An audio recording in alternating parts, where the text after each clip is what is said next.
They're twins, and they actually served in the same platoon in the Korean War. And of course, they're big Bears fans. Our name is Bezouska. Cut the S off it, it's pronounced Bazooka. So we were known as T&T, Tom and Tony Dynamite, the Bezouska Brothers. The Bezouska Brothers were born in Chicago in 1931. As teenagers, they got what they call pretty cool jobs, working at Wrigley Field. We worked Wrigley Field for the Bears, and this was 47 and 48. Anti-Freight ushers. We were blue caps.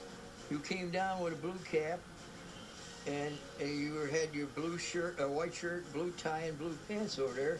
You reported in, you signed in, you were on the list, and then you were assigned a job. But in 1951, the Bezouska Brothers got a different job, a mandatory one with the United States Army. Tony and Tom Bezouska were drafted. They graduated airborne school and were assigned to the 187th Regimental Combat Team to fight in the Korean War. At that time, we never realized the two of us together was an oddity.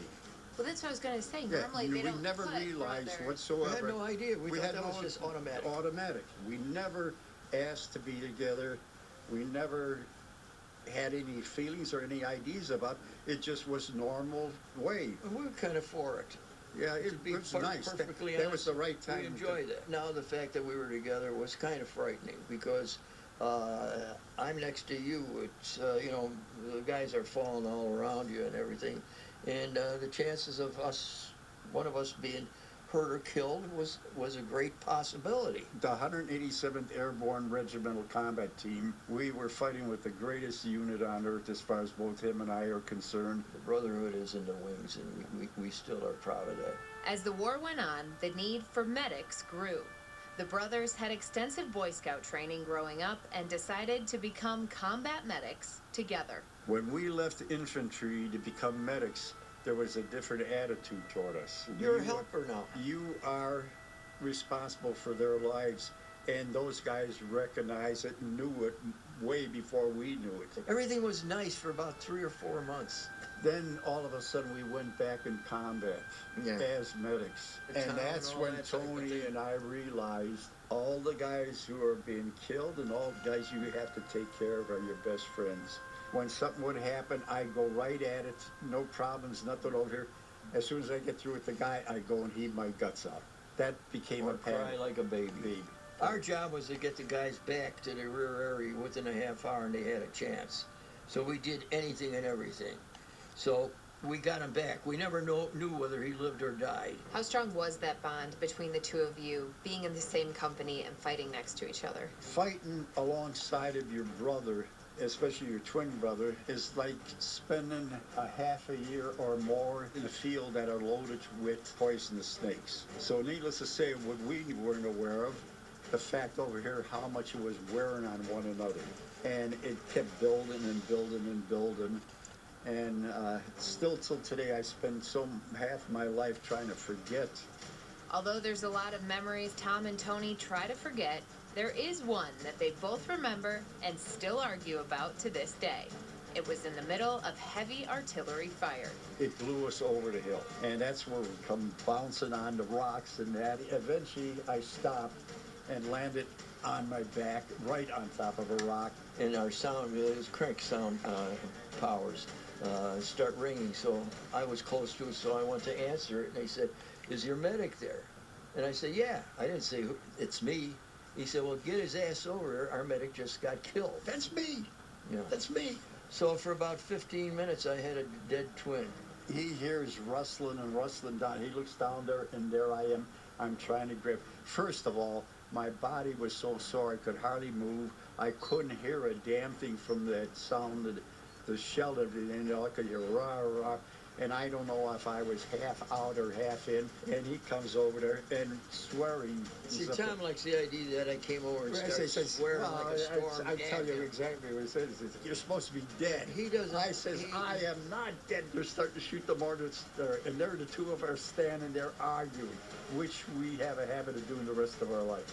Although they escaped danger that day, the Bezouska brothers both suffered shrapnel wounds later in the war. He would treat me, I would treat him. Mine was either the 16th or 17th of July, and his was the 15th. So we got wounded either 1 or 2 days, apart from I one went to the 187 Regimental Hospital. And I went to Yeongdeung-po, the 121st Evacuation Hospital in Yeongdeung-po, and that was the only time that we were separated for about 10 days. When I left there, I hitchhiked.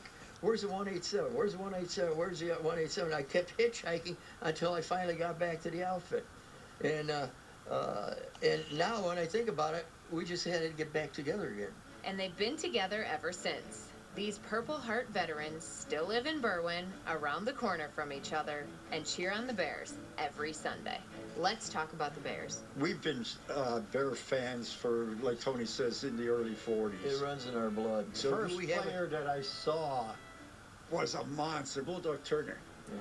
I stood behind him, and I was like a dot on a wall. I loved Hallis.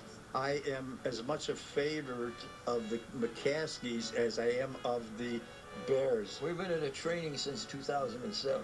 Do you guys have a favorite Bears memory? Oh, I got a lot of Peyton memories. McMahon, almost all of the 85 Bears. We're starting to get used to a lot of the guys now. They're new, and a lot of them really look like they're... I think they're going the right direction. That's all I talk about is the Bears. Yeah. The Bears, this guy should do this. This guy should... I'm worse than a coach. And I hate when I'm sitting next to a Green Bay fan. It's not that I hate them or anything. It's just something over here I think is disgraceful. Did you guys ever share Bear stories with guys when you were in Oh, Korea? yeah, Yes. because, I said in the late 40s, we were Blue Caps. And we were there. After the first quarter, we were able to sit down in the stands. We'd go collect our $3 downstairs, and we'd come back up and watch the rest of the game. So naturally, when we went into service, we were all Bear talk. I mean, we got to play It had these some arguments too, some bitter arguments about Pretty good, fun arguments. I think a lot of that, including other sports, keeps a lot of guys who are overseas, guys and gals now, going.